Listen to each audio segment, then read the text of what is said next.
কে কাকে চায়, কে কাকে চায় না, কে প্রথম কাছে এসেছে, কে প্রথম দূরে ঠেলেছে। দিলীপ ঘোষ আর বিজেপিকে নিয়ে এসবই কিন্তু এখন লাখ টাকার প্রশ্ন। সত্যি কি দলের উপর গোসা করেছেন দিলীপ ঘোষ, নাকি বিজেপি চটেছে দিলীপের ওপর? দিলীপের রাজনৈতিক ভবিষ্যৎ তবে কি? প্রশ্ন উঠেছে। আবার কি সক্রিয়ভাবে দেখা যাবে দিলীপ ঘোষকে? দা কাটারি বা ডুগডুগি হাতে দিলুদার কোনোদিনই কি ঘুরে বেড়াবেন না রাজনীতির ময়দানে? খুবই চিন্তার কথা। এমনই যদি হয়, গরুর দুধ থেকে সোনা বা তবে কে করবে?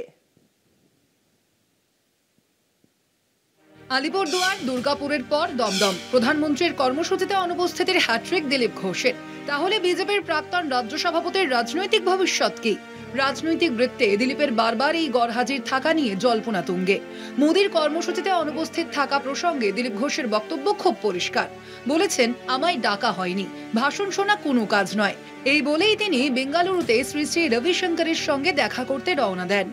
দেখা যাক, এখনো ঠিক করিনি কোথায় যাবো। যেতেও পারি, নাও যেতে পারি, অন্য কাজেও যেতে পারি। আমি কোথায় যাব সেটা তো পার্টি ঠিক করে, আমি ঠিক করি না। পার্টির যেটা কর্মসূচি পার্টি নির্ধারণ করে সেটা আমার হাতে নেই। পার্টির বাইরের কর্মসূচি আমি ঠিক করি। সরকারি প্রোগ্রামে আমন্ত্রণ দরকার, এখন আমাকে আমন্ত্রণ করেনি।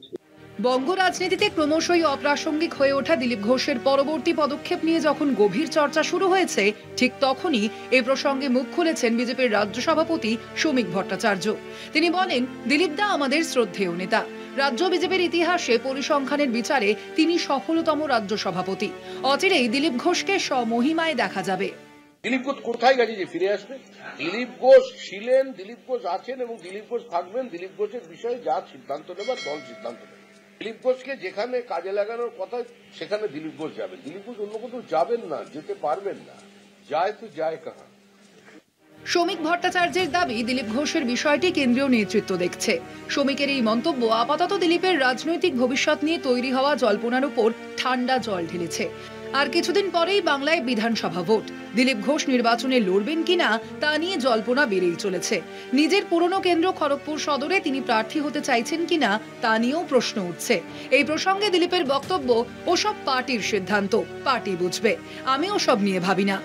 কলকাতা টিভি।